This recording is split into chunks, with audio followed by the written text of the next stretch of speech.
حرفا تراقص في اختيالي وأنشد زاهيا بين التلال لدار العلم يصدح في سمو. يا أيها الذين آمنوا اتقوا الله حق تقاته ولا تموتن إلا وأنتم مسلمون. Indeed, all praise and thanks belongs to Allah Tabarak wa Ta'ala alone. We seek His help, His assistance and guidance in all things. He whom Allah Tabarak wa Ta'ala guides, there is none that can misguide him, and he whom Allah Tabarak wa Ta'ala leads astray, there is none that can guide him except through the will of and permission of Allah Tabarak wa Ta'ala alone. And I bear witness and testify that there is no deity worthy of worship except Allah, and that Muhammad ibn Abdullah ibn Abdul Muttalib al-Hashimi al-Qurashi was the final messenger and prophet sent to all of mankind. O you who believe, fear Allah. Fear Allah as He deserves to be feared, and do not die except in a state of Islam. Do not die except that you are Muslims. رَبِّ اشْرَحْ لِي صَدْرِي وَيَسِّرْ لِي أَمْرِي وَاحْلُلْ عُقْدَةً مِّن لِسَانِي يَفْقَهُوا قَوْلِي. Alhamdulillah, we have reached, this is lesson 49 in our reading of Ad-Da' wad-Dawa' وَلِلَّهِ الْحَمْدِ. We're close to that 52 mark, which means we've done it for a year. But something that is about today's lesson is that a lot of the material is repeated, and we're going to go over it a little bit faster so we can cover approximately 3 pages بإذن الله تبارك وتعالى. Ibn al-Qayyim rahimahullah, he says, as for its effects in the waning of the mind in one's livelihood, had it not been for the combined participation in this deficiency amongst everyone, the obedient one would have realized the deficiency of mind of the sinner, but the calamity is widespread and insanity is of different variations. Over here, we continue on with the effects of sin. And Ibn al-Qayyim rahimahullah in this paragraph is saying that sins affect the mind. And he says we could be able to quantify how bad the effect would be. However, the problem is that there is no group of people who do not sin. There's no one that doesn't sin after Nabi sallallahu alayhi wasallam. So because there's no group who does not commit sin, it's hard to say that, because sin is so widespread, how much the effect of sin is on the mind and the intellect. Right? So we could be able to compare them, he's saying over here, we could compare the two of sinners and those who don't sin and the effect of sin on the mind. He says, but because the problem is so rampant, it's so prevalent, and everyone has a taste of it, of sin, this is not possible to do so. But had it been the case, if there was a group of people who did not sin, then they would surely see the effect of sin in those who committed it. Right? So, Ibn al-Qayyim rahimahullah, he continues and he says how peculiar of an affair it truly is. If the minds were sound, they would have understood that the way to attain pleasure, joy, happiness and a blissful existence is by pleasing the one who possesses all blessings, and pain and torment all comes as a result of angering him. In pleasing him you receive your eyes' delight, the joys of the soul, the life of the heart, the pleasure of one's inner self, and the most pleasant bounties. Ibn al-Qayyim over here rahimahullah, he is saying that if the minds were sound, they would understand. Right? If the mind was thinking straight and it had complete logic, then it would understand that joy, happiness and a blissful existence, yani a perfect life insha'Allah, in the sense where he is able to feel the bounties of Allah, the favors of Allah subhanahu wa ta'ala upon him. He understands that this is in the hands of Allah subhanahu wa ta'ala. And the opposite, where pain and torment, the punishment of is with who? Is in when you disobey Allah subhanahu wa ta'ala. He controls whatever you gain, but it's in your hands. So he says the one who is sound in his mind, in his logic, in his thinking, when he understands the reality of everything, he understands that happiness is found in Allah subhanahu wa ta'ala in his worship, nowhere else. Because if you try to seek happiness and joy and an existence that is pure and that which is good, if you try to find it anywhere other than Allah subhanahu wa ta'ala, you won't find it. And he says that if you try to chase it anywhere else, then it means you're going to disobey Allah subhanahu wa ta'ala. And then when you disobey Allah subhanahu wa ta'ala, you're going to feel the pain, the misery, the torment, the punishment of Allah subhanahu wa ta'ala. Ibn al-Qayyim rahimahullah, we've taken all of these concepts previously. Ibn al-Qayyim rahimahullah, he continues and he says, whereby if a seed's worth was measured against the luxuries of this world, they would not equate. If you took a seed, and I asked you just generally, this seed over here, let's just say it's a garlic seed, right? The granule, single granule of garlic. If I asked you, does this equate to, what do we use? What example today? A Lambo, okay? If I said, does this match up to an AMG? Okay, now let's bring it down a little bit, not to a Lamborghini, let's just bring it to an AMG, a Mercedes. Would you say they're the same? Now he's saying that if you took this granule, this seed, and you compared it to the rest of the pleasures of this world, the luxuries of this world, and you said, are they the same? You'd say no. So that is like what? If you try to trade in the dunya for the akhirah. If you try to trade in the dunya, which is this seed, in comparison to all of the luxuries that exist. It doesn't equate. So you're selling yourself what? Cheap. Ibn al-Qayyim rahimahullah, he says, in fact, if the heart obtains the slightest portion, it would never settle for the pleasantries of this world as an alternative. Ibn al-Qayyim rahimahullah, he's saying if the heart receives the slightest amount of the pleasure of Allah subhanahu wa ta'ala, if it, not the entire pleasure of Allah subhanahu wa ta'ala, if it receives just the slightest amount of the pleasure of Allah subhanahu wa ta'ala, he will never settle for the pleasures of this dunya. He will never settle for the pleasures that's found in this world, because he has tasted the sweetness of the pleasure of Allah subhanahu wa ta'ala. Once you have even the slightest amount of pleasure of Allah subhanahu wa ta'ala, Ibn al-Qayyim rahimahullah says, after that there's no alternative. After that there's no swapping it for something else. Because you've tasted the beauty and the reality of life, which is gaining the pleasure of Allah subhanahu wa ta'ala. And he says, yet he receives his pleasure from this life more than those who indulge in it do, untainted in his portion of luxury, unlike those who are indulgent, who are affected by worry, depression, sorrow, and confrontations. He's saying that the one who has the pleasure of Allah subhanahu wa ta'ala, he is going to taste a sweetness in this dunya more than the one who is chasing the dunya. The one who achieves the pleasure of Allah subhanahu wa ta'ala, he is not looking for the dunya. But because his aim is not the dunya, Allah subhanahu wa ta'ala will give him the pleasures of the dunya. And he will feel more raha, he will feel more comfort than the people who are chasing the dunya. And he says the people who are chasing the dunya, they have what? They have all the depression, they have all the anxiety, they have all the worry, they have all of these things that everyone is complaining about. But he says the minute you turn that door, and you turn your back towards the dunya, and you face towards the pleasure of Allah subhanahu wa ta'ala, and you chase the pleasure of Allah subhanahu wa ta'ala, then you are going to taste what? Allah will give you the pleasure in this life. He will give you a pleasurable life. Because nothing, it doesn't mean that you're not going to be tested. That's something separate. But we're saying the pleasure of this world is found in the worship of Allah subhanahu wa ta'ala, and knowing that Allah subhanahu wa ta'ala is pleased with you. Right? That's the pleasure of this world. Now Allah subhanahu wa ta'ala will give you this only when what? When will these, the depression, the anxiety, all of these problems, when will they go away? Is the minute you turn your back towards the dunya. And you understand that in Allah's hand is everything. In Allah subhanahu wa ta'ala's hands is all comfort, all ease. Everything is with Allah subhanahu wa ta'ala.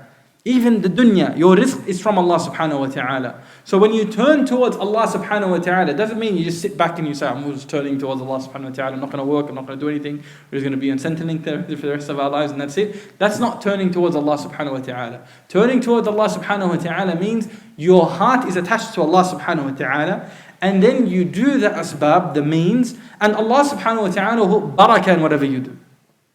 Allah subhanahu wa ta'ala will make you mubarak, will make whatever you do, He'll fill it with blessings. And Allah subhanahu wa ta'ala's blessings are countless. They cannot be numerated. You can't count the blessings of Allah subhanahu wa ta'ala. But this only comes when you turn your back towards the dunya. Now Ibn al-Qayyim rahimahullah, he says, furthermore, the first individual may receive both blessings in wait for two blessings even greater, And whatever pain he may experience en route can be defined as Allah subhanahu wa ta'ala. He says, إن تكونوا تألمون فإنهم يألمون كما تألمون وترجون من الله ما لا يرجون. If you should be suffering, so understand they also are suffering as you are suffering. But you expect from Allah subhanahu wa ta'ala that which they expect not.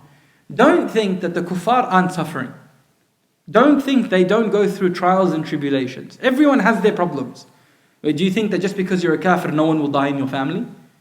Just because you're a kafir, you think that nothing bad will happen to you? No. They are suffering. They have the same tests. They have the same things happen to them. However, Allah subhanahu wa ta'ala says, you are also going to experience death. You are also going to experience loss. You are also going to suffer. However, you are hoping and waiting for something that they are not waiting for. What is it? The aid of Allah subhanahu wa ta'ala, the protection of Allah subhanahu wa ta'ala, the mercy of Allah subhanahu wa ta'ala, the assistance of Allah subhanahu wa ta'ala. That is what happens when you are patient with Allah subhanahu wa ta'ala through your calamity. Allah subhanahu wa ta'ala through your calamity, because over here when someone dies, as a kafir, when someone dies, what happens? Right? Generally speaking, it's a bad thing that happened. Right? It's a bad thing that happened. Do they expect anything through their patience? Do they expect any sort of benefit through their patience? In this dunya, maybe I'm creating some fortitude, right? I'm becoming a stronger human being, or whatever it is. But you are expecting something. When something bad happens to you, you are expecting something with Allah subhanahu wa ta'ala. That if I am sabr, if I am patient, Allah subhanahu wa ta'ala will bless me. Allah subhanahu wa ta'ala will grant me a reward that has no limit. Yes? If someone is patient, they're expecting this with Allah subhanahu wa ta'ala. They're expecting a reward from Allah subhanahu wa ta'ala. For what? Being patient with what Allah subhanahu wa ta'ala has decreed. And then Ibn al-Qayyim rahimahullah, he says, truly, there is no deity worthy of worship except Allah. How deficient is a mind that sells a pearl for dung, musk for waste, and the company alongside those whom Allah subhanahu wa ta'ala has blessed from the prophets and the truthful and the martyrs and the pious in exchange for the company of those who Allah subhanahu wa ta'ala has become angry with, cursed, and prepared the hellfire for. What an evil destination. He's saying, same concept as we took, similar to last week, that you sell something that is noble. If I gave you, let's just go back to a car, right? As if I gave you the keys to a brand new Mercedes, and I said, here, you take this. And someone comes with, I don't want to use the example that Ibn al-Qayyim rahimahullah gave, right? But someone gives you the metal under the horse's shoe, the horseshoe, right? It's just a piece of metal. It's a semicircle, right? And says, hey, you want to do a trade? Do you want to do a trade? I want to give you this horseshoe and you give me this brand new car. You laugh at him. You laugh at him, right? Because the trade doesn't match up. The trade it's not equal. So over here, he's saying, imagine trading something, Jannah for Jahannam. Now, my brothers and sisters, I want you all to understand that in Jannah, I want to go through some of the things that are in Jannah, okay? In Jannah, you get the first blessing, inshaAllah, which is the greatest blessing of Jannah, of seeing Allah subhanahu wa ta'ala. There's no blessing greater than this. In Jannah, you get to see Allah subhanahu wa ta'ala. That's the first thing. In Jannah is a Nabi sallallahu alayhi wa sallam. And you get to speak to a Nabi sallallahu alayhi wa sallam. And Nabi sallallahu alayhi wa sallam will know you. And you will be greeted by a Nabi sallallahu alayhi wa sallam. This is something that is amazing. Then, also in Jannah are the prophets, the rest of the prophets and the messengers. Imagine meeting Adam alayhi salam, Ibrahim alayhi salam, Nuh alayhi salam, Isa alayhi salam, and the rest of the prophets. And then after that, you have Abu Bakr radiallahu anhu in Jannah, Umar radiallahu anhu in Jannah, Uthman radiallahu anhu in Jannah, Ali radiallahu anhu in Jannah. This is going to be from the people that you will see. And then on top of that, then you have the rest of the companions. Imagine seeing Hamza radiallahu anhu, Khalid ibn Walid radiallahu anhu. Imagine seeing them in Jannah. Have you ever met a person, right, that when you saw them, they were just gentle, you just enjoyed being around them, they were just nice people. There's genuinely, you might have met them for a few minutes, but you just experience a comfort in talking to someone sometimes. Just good people, right? And you're like, that guy was a great guy. Oh, wallah, was a nice bloke, right? You just feel this. Imagine feeling that, but with every single person you meet. There's no hiqd in Jannah, there's no envy in Jannah, there's no hatred in Jannah. Everyone that you see in Jannah, there's going to be real people that you will interact with, but there won't be any bad interactions in Jannah. There's no anxiety, you won't have social anxiety in Jannah, right? Every single person is going to treat you as someone who is beloved, someone who is noble. And on top of that, right, then you have your family in Jannah and no drama. No drama in family. Imagine that. A family with no drama. Wow. And then you have friends. And again, no beef, no drama. No problems. No one's WhatsApping about you. None of that. No problems in Jannah. It's just going to be just a hangout. Literally. And then you have the good food, the good smells. And then you have anything that you wish. All of these things, just the sounds of Jannah. Just imagine, just the sounds of Jannah. It's not going to be boring. It's going to be hectic. Whatever it is, it's going to be good. Right? And you're going to trade this in for Jahannam? Instead of seeing Allah subhanahu wa ta'ala, you're going to see Iblis. Shaitan himself. And then the descendants of Iblis, the devils, the people, creatures who have done horrible things. And then on top of that, you're going to see who? The criminals of this earth. Fir'aun, Haman, all of these criminals. Abu Lahab, Abu Jahl. People who harmed prophets and messengers. How evil do you have to be to harm a prophet and messenger? How evil do you have to be to say, I am God? A'udhu billah. And then you meet people in there. Some people when they're just sabin, when they're just hard, just difficult. Think of a Karen, all right? You know the expression Karen, right? Someone who's nut knitting, someone who's just annoying, right? Anything you do, like you parked and they think that parking spot belongs to them. They're obnoxious, they're arrogant, they're difficult. And then you just hate dealing with them. And then on top of that, they have the nerve to blame you for whatever you did. And then after that, it's your fault for something that you didn't do. Imagine every single person was as annoying as that. And that's who you have to spend entirety with. All time. Forever. Just people who are just evil around you.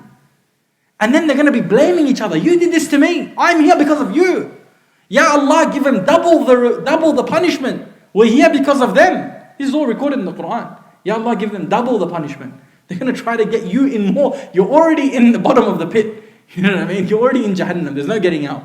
Right? And then on top of that, they're trying to get you in more trouble. Why? Is because everyone's going to point the blame game. They're going to try blaming Shaitan. Shaitan's like, don't blame me, blame yourselves. Instead of talking to Nabi Sallallahu Alaihi Wasallam, you get to talk to Shaitan. Is that a comparison? And then the foods of Jahannam.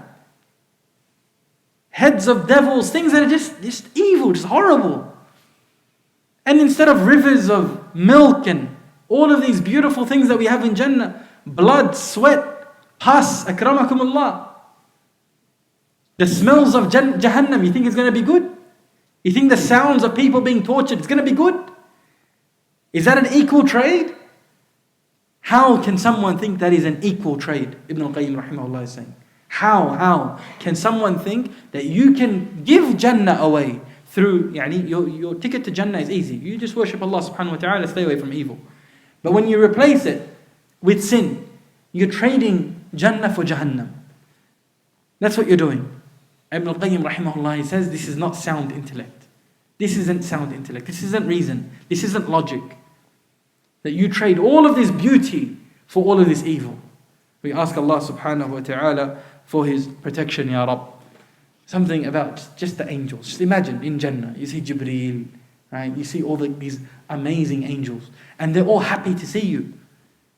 They're all happy to see you in Jahannam. Allah subhanahu wa ta'ala, He says, Malaikatun ghilab. Stern angels.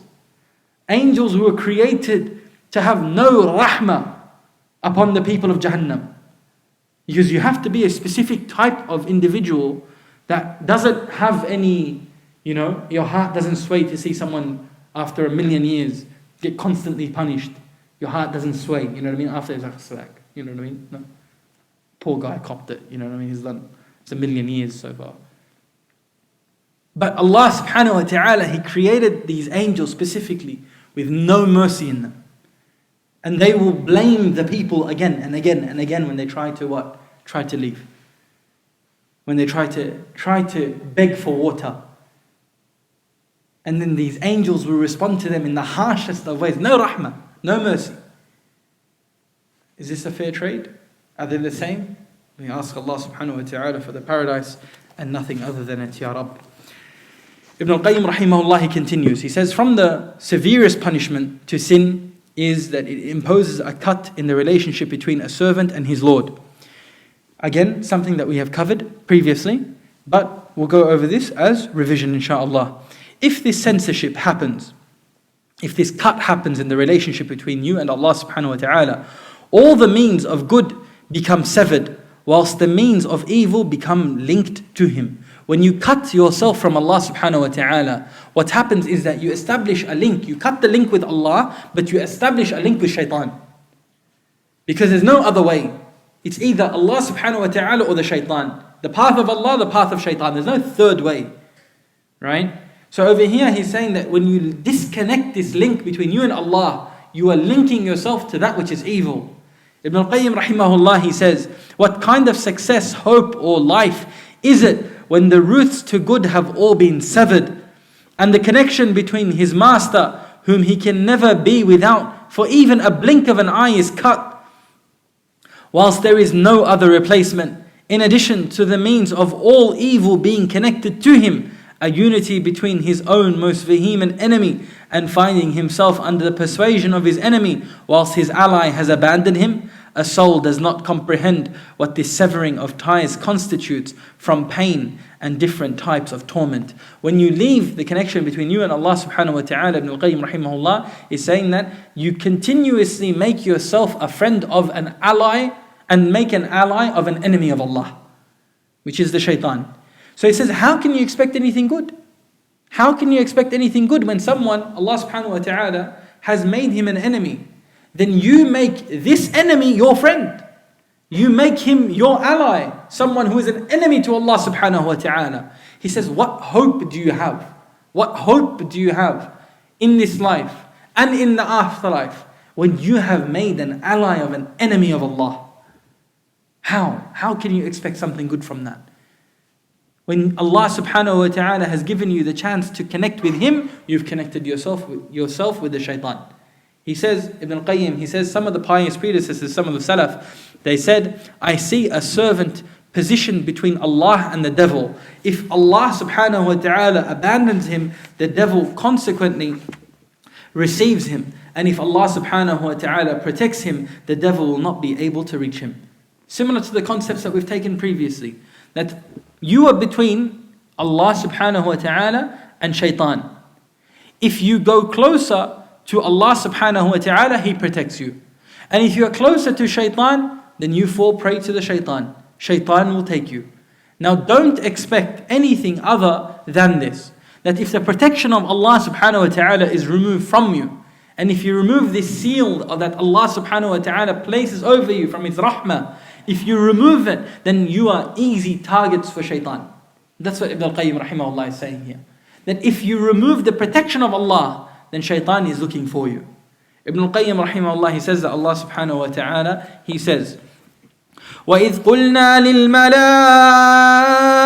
اسْجُدُوا لِآدَمَ فَسَجَدُوا إِلَّا إِبْلِيسَ كَانَ مِنَ الْجِنِّ فَفَسَقَ عَنْ أَمْرِ رَبِّهِ أَفَتَتَّخِذُونَهُ وَذُرِّيَّتَهُ أَوْلِيَاءَ مِن دُونِي وَهُمْ لَكُمْ عَدُوٌّ بِئْسَ لِلظَّالِمِينَ بَدَلًا. And mention when we said to the angels, prostrate to Adam, and they prostrated except for Iblis. He was of the jinn and departed from the command of his Lord.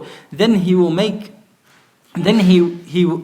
will you take him and his descendants as allies other than me, while they are enemies to you? The tafsir of this, Ibn al-Qayyim rahimahullah, he gives right after it. Right? He gives the tafsir of this. He says, Allah subhanahu wa ta'ala says to his subjects. He's explaining the verse that just came. He says, I have honored your father. Who's our father? Adam alayhi salam. I have honored him, raised his rank, and favored him above the rest of creation. No one is like the human in the form, the humankind is the best creation. Right? In the sense where Allah subhanahu wa ta'ala has honored them in this way. And he says, then I ordered all of my angels to prostrate before him and honor him. And a display of dignity. This isn't a prostration of worship. It's a command of Allah subhanahu wa ta'ala to show respect. And this is just the command of Allah subhanahu wa ta'ala that is only for him to dictate who this is done to. Okay? Allah subhanahu wa ta'ala has this power. Then he says, they obeyed me. The angels obeyed the command of Allah subhanahu wa ta'ala, and they what? They showed this respect to Adam alayhi salam. But their enemy is his enemy. Their enemy is his enemy. Refused my command and detached himself from obeying me. Shaitan became the enemy of Adam alayhi salam and became the enemy of everyone else by detaching himself from following the command of Allah subhanahu wa ta'ala. Ibn al-Qayyim rahimahullah, he continues. He says, so how can it then be right to make him and his descendants as allies instead of me, obeying him in my disobedience, allying him in displeasing me, whilst he is the greatest enemy to you? How can you ally yourself with the one whom I have declared an enemy? How have you done this? And how do you make an ally of shaitan? By disobeying Allah as he wants you to do. Disobeying Allah as shaitan wants you to do. That is how you ally yourself with the shaitan. In the disobedience of Allah, that is the call, that is the da'wah of shaitan. He is calling you to that. And when you fulfill, when you do whatever your urges tell you to do from the disobedience of Allah, you have made an ally with the shaitan. And his descendants, those who follow. You know how we say we follow the Quran and the Sunnah in accordance to the understanding of the pious predecessors? Salaf al-Salih. Over here, it's you follow the way of the shaitan and the way of their descendants, the way of the shaitan. Those who follow the way of the shaitan, the descendants of shaitan, those who follow in the path of shaitan. If you disobey Allah subhanahu wa ta'ala, you're not on the path of Allah, His Messenger, and the pious predecessors. You're on the path of shaitan, his descendants, and the way that they follow. Now Ibn al-Qayyim rahimahullah, he says, thus allying with my enemy when I have ordered you to oppose him. I have told you to oppose him. He is your enemy. Allah is declaring him your enemy. So how can you then make him your friend? How can you obey him and make him an ally when I am telling you to oppose him? Ibn al-Qayyim rahimahullah, he says, whoever allies the enemy of the sovereign king becomes equal to the enemy. Whoever becomes an enemy to the sovereign king, he becomes just like the enemy. If you follow the way of the shaitan, you become like shayateen al-ins. You become like the shaitan from the humankind. If you go against Allah subhanahu wa ta'ala, you become like the one who is the enemy of state. It's treason, and not just treason, you become part of them. We ask Allah subhanahu wa ta'ala for His protection, Ya Rabb. As true devotion and obedience can never be accomplished and complete without an enmity to the enemy of the one who you should be obeyed and allying of the righteous. This is simply al-wala wal-bara, loving and hating for the sake of Allah subhanahu wa ta'ala. And the first thing that you are supposed to love is Allah subhanahu wa ta'ala. Right? And then everything that stems from what Allah subhanahu wa ta'ala loves. And then the bara'ah, that which you are supposed to hate, that which you are supposed to free yourself from, is the enemies of Allah subhanahu wa ta'ala. That who Allah subhanahu wa ta'ala is against, you are against. This is what this verse is telling us. This is what you are supposed to do. You are supposed to make an ally with Allah and no one else. You are supposed to make an ally with Allah subhanahu wa ta'ala. That is your first point. And anything He allows you to be an ally of, that's who you are an ally of. And if Allah subhanahu wa ta'ala hates something, you have to hate it. And He says this is the bare minimum. This is the bare minimum, that you are an enemy of who is an enemy to Allah. That you are an enemy to whoever is an enemy of Allah. We ask Allah subhanahu wa ta'ala for His forgiveness, Ya Rabb. He says, as for your claim that you are an ally to the king whilst you befriend his enemy, this is impossible. If someone says that they are upon a path, and this path to them, they say is okay. I want you all to think about this. If someone says, then I am an ally to an enemy, but I am still someone with the king. Doesn't make sense. If a king has an enemy, and you say, I'm with the king, but this enemy of the king is also my friend. It doesn't make sense. He says it's impossible. And then he says, this would even be true. This would even be true if the enemy of the sovereign king was not an enemy to you. So how could the case be, since the enemy is also an actual enemy to you, and the enmity that is between you and him is more fierce than the enmity between the sheep and the wolf? Imagine a king had an enemy, okay? But they just have beef. You're not involved in this, okay? The king has an enemy, and that enemy hasn't done anything to you.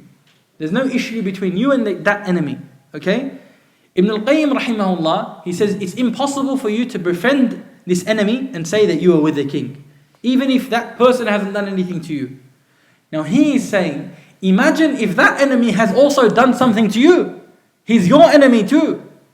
So now this king has an enemy, and that enemy is an enemy to you. How can you think that you can be friends with him? How can you make allies with him? He is an enemy to you, and he is an enemy to Allah. How is it possible that you can take him as an ally? And he says that it's worse than a wolf and the relationship it has with the sheep. And we've taken this before. The wolf is going to try to eat the sheep whether we like it or not. Right? So over here, shaitan is looking for you, and you are the enemy of shaitan. So you have to take him as an enemy. You have to take shaitan as an enemy. And the way you take shaitan as an enemy is how you don't obey the shaitan and disobey Allah. That's it. Simple. Everyone with me? We nearly finished. I know you guys are all tired. It's cold outside. Time's getting slow. I know, we're nearly finished. Thus, how can it ever be befitting for someone of sound mind and understanding to ally with their enemy, the enemy of their ally and their master, whom he has no other master other than him? Same concept. It's not possible. Imagine you hated someone and you say, this is also my mate now. And not just that, imagine. You both were working somewhere, okay? You had a guy. This person is trying to get you fired at any time. Anytime. He's just looking for anything to get you fired. And he's a miserable person. He steals your lunch. He bullies you. Calls you names. Horrible to you. He sets you like wrong work, and you do that wrong work, and then they'll be like, what the hell did you do? You did the wrong work. No one asked you to do this. And he just set it up for you just to get fired, right? And you only have one boss. And he is sucking up to the boss, right? Hypothetically speaking, I'm saying. Now, how can you know this person is evil. He's stealing your lunches. You're right, don't touch. And he eats it anyway. It's in the fridge, but he just takes it. And then this person is there. And then you can say, this person is my friend. Can you say this person is an ally to me? He helps me. He wants me to succeed. And now he is saying, imagine if that enemy is also an enemy to your boss. So imagine he's from Microsoft and he's working at Apple. Right? He's also against you as well. He's also against your boss. He's a spy. He's doing treason. He's working against both of you. And then how can you think that you can be an ally to him? How can you think that he's your good friend? That he wants good for you?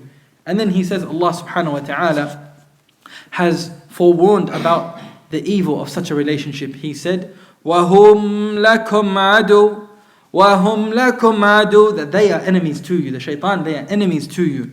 Just as he has warned against it by saying, فَفَسَقَ عَنْ أَمْرِ رَبِّهِ, he departed from the command of the Lord. Shaitan did not obey the command of the Lord, so he abandoned that path. He left that path. And what did he do? He became an enemy to you. Ibn al-Qayyim rahimahullah, he says, through this, it becomes evident that the enmity to his Lord and to us is a reason to have enmity against him. If there was nothing else from the shaitan's whisperings, his tricks, his evilness, his corrupt ways, the tries, and all of the things that shaitan does, Ibn al-Qayyim rahimahullah is saying, if it was just the fact that he was an enemy to Allah subhanahu wa ta'ala and an enemy to you, just that, nothing else, this is enough for you to take him as an enemy. This is enough. You don't need any other reason. This is enough for you to take shaitan as an enemy. And then Ibn al-Qayyim rahimahullah, he says, so why ally? Why do this exchange? How despicable of an exchange it is by the wrongdoers. If you try to trade this ally, your ally, who is it? Allah subhanahu wa ta'ala. Your aim is to be an ally of Allah subhanahu wa ta'ala, one of the helpers for the path of Allah subhanahu wa ta'ala. If you change that and you traded it in to be an ally of the shaitan, he says this is only for those who are wicked, those who are disbelievers, those who are of the wrongdoers. That's the people who do this trade. They take the path of shaitan instead of the path of Ar-Rahman. Last sentence, and then we were all done. We're finished. I know, long class. I'm sorry. He says, this address from Allah subhanahu wa ta'ala consists of a subtle and remarkable reprimand. It is that I rivaled Iblis, shaitan, because he did not prostrate to your father alongside my angels. Thus my enmity to him was for you. La ilaha illallah.